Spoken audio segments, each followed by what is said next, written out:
Hello, everybody, and how are you doing today? Hi, this is Dr. Shweta Aluvalia, your transformational therapist. A few days ago, I was reading a book by Dr. Gabor Mate, who's a famous psychologist, on how to hold on to your kids and why parents need to matter more than peers. Here are about 10 takeaway key lessons that I took from this book, and I am sharing it with you today. As a parent to another parent. The first point being importance of parental attachment. The primary bond between parents and children is essential for healthy development. Children need to feel a sense of security attached to their parents to thrive emotionally and psychologically. A few dangers, that is your second point, of peer orientation. When children become more attached to their peers than their parents, it can lead to various concerns, including behavioral problems, anxiety, and lack of direction. Peer orientation can undermine parental influence and guidance. The third point being cultivating a deeper connection. Spending quality time with your children and engaging in activities that strengthen your bond also helps to ensure that your children see you as their primary source of support and guidance. Fourth, very important, being emotionally available for your children. Being emotionally available and responsive to your child's needs.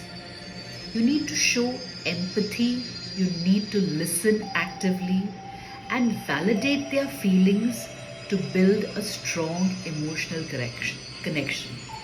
Usually what happens? Your children approach you with a concern.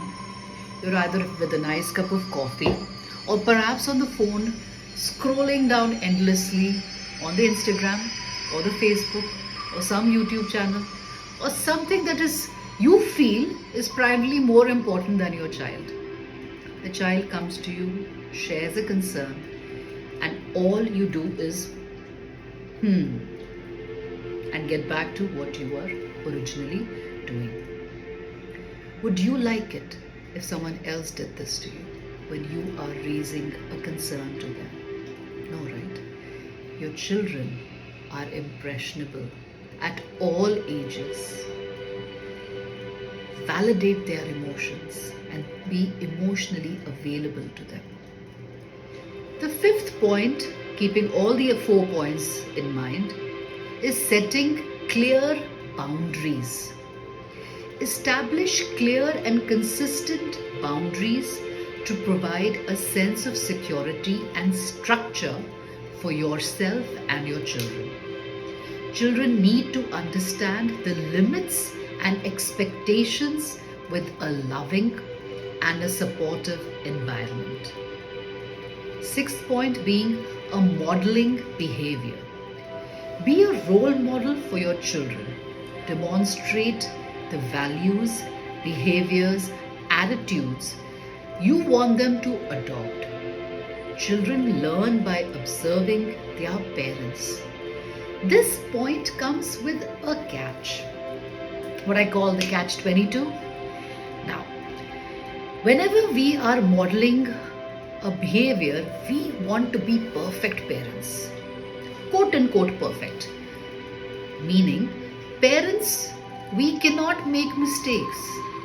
That is not acceptable. You are a human being.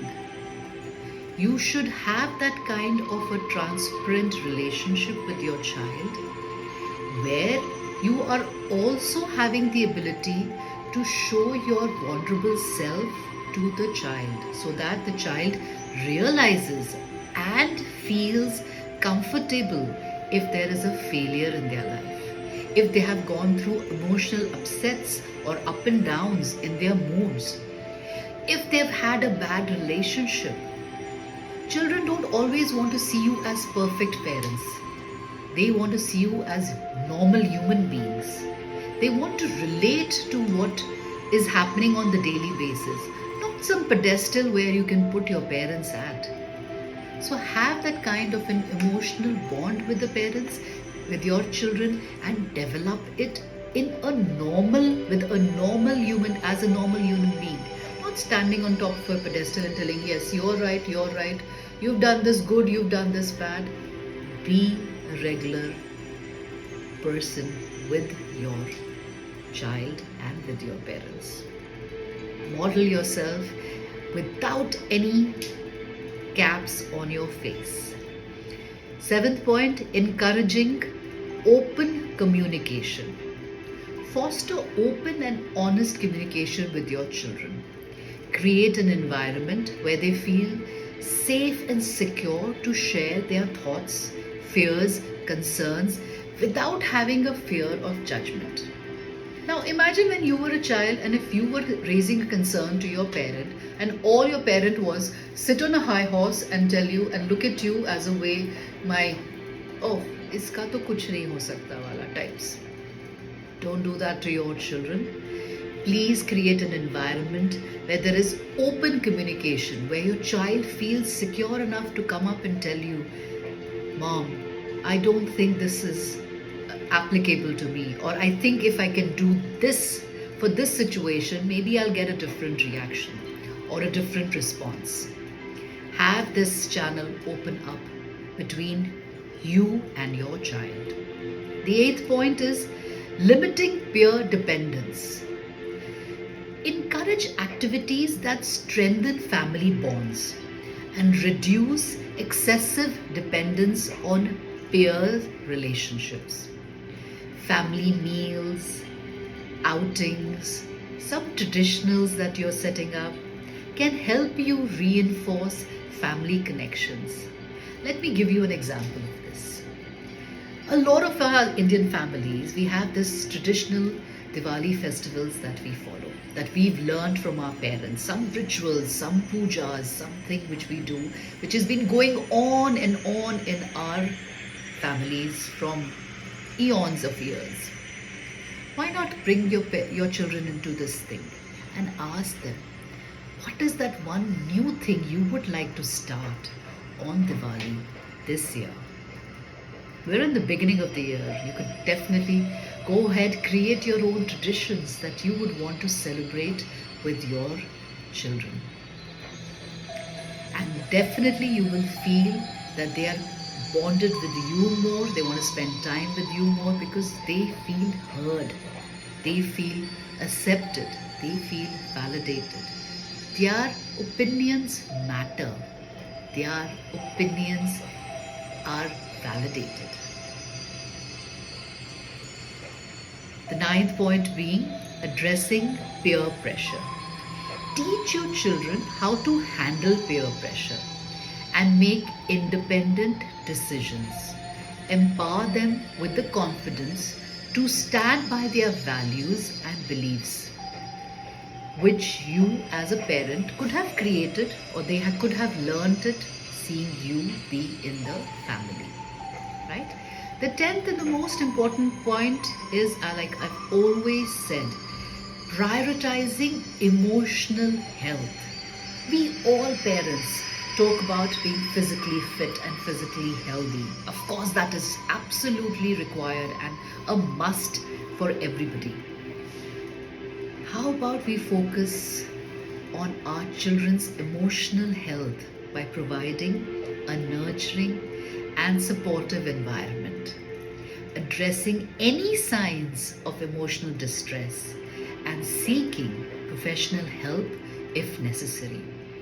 You don't always have to look for all the answers yourself. Go pages and pages of Google and to find out what could be the solution for this, what could be the solution for this. Sometimes it's as simple as asking. Ask for the help that you require. There are people there to help and address you, navigate through your relationships with your children. Hi, this is Dr. Shweta Aluwalia, your transformational therapist, creating tailor-made programs just for you. Stay healthy, stay fit emotionally and physically. Let's awaken, evolve and transform. Thank you for watching this video.